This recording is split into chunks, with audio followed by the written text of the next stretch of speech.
A very good morning to all of you. Welcome back to the Hindi class and today's subject is Hindi Surbhi, Hindi first.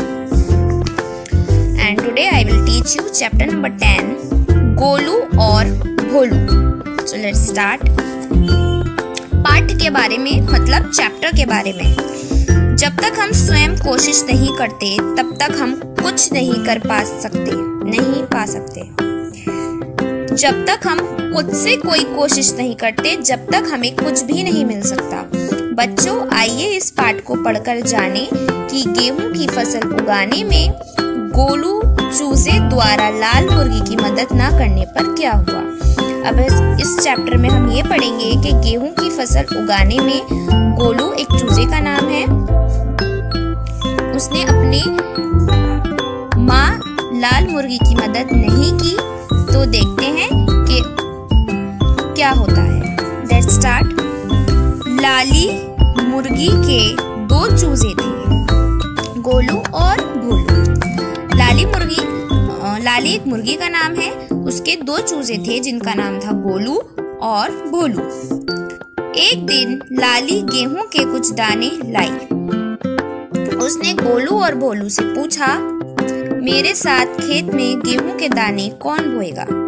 एक बार की बात है, मुर्गी को कहीं से गेहूं के दाने मिले और उसने अपने बच्चों से पूछा कि मेरे साथ खेत में कौन दाने बोएगा.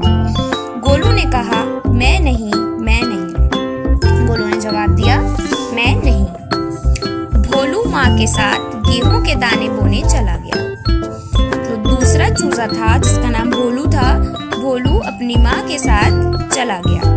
कुछ दिनों बाद गेहूं के पौधे निकल आए. कुछ दिन के बाद गेहूं के छोटे छोटे पौधे निकल आए. लाली ने गोलू और भोलू से पूछा. लाली ने फिर से अपने दोनों बच्चों से पूछा, पौधों को पानी देने कौन चलेगा. गोलू ने कहा, मैं नहीं. गोलू ने फिर से कहा, मैं नहीं. भोलू ने माँ के साथ पौधों को पानी दिया. भोलू ने मतलब जो उसका दूसरा चूजा था भोलू, उसने फिर से अपनी माँ के साथ जाकर पौधों को पानी दिया. गेहूं की फसल पककर तैयार हो गई.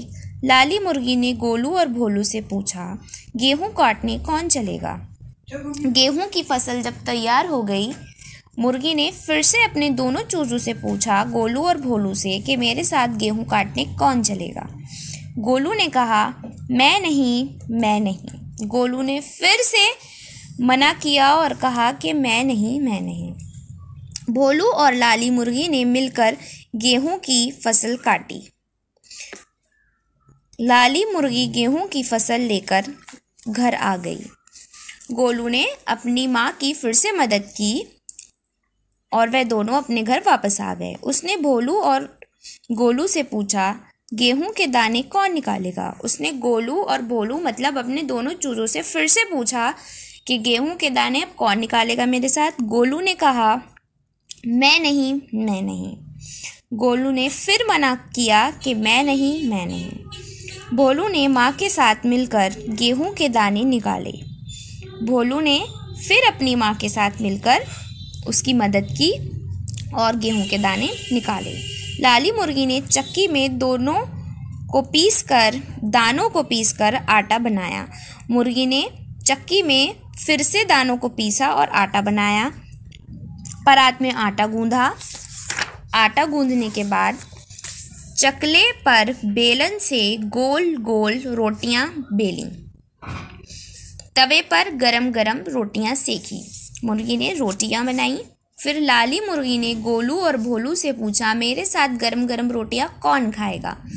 मुर्गी ने अपने दोनों बच्चों से पूछा कि मेरे साथ गरम गरम रोटी कौन खाएगा. गोलू ने कहा, मैं खाऊंगा.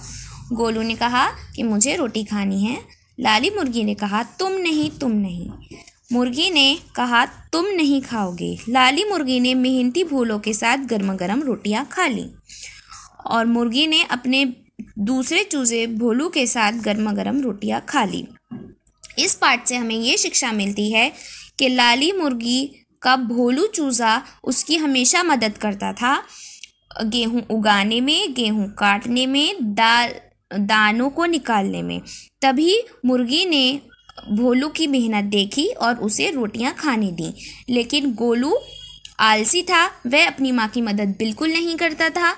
इसीलिए लाली मुर्गी ने गोलू को रोटियां खाने नहीं दी। जब तक हम मेहनत नहीं करेंगे हमें कुछ भी प्राप्त नहीं होगा।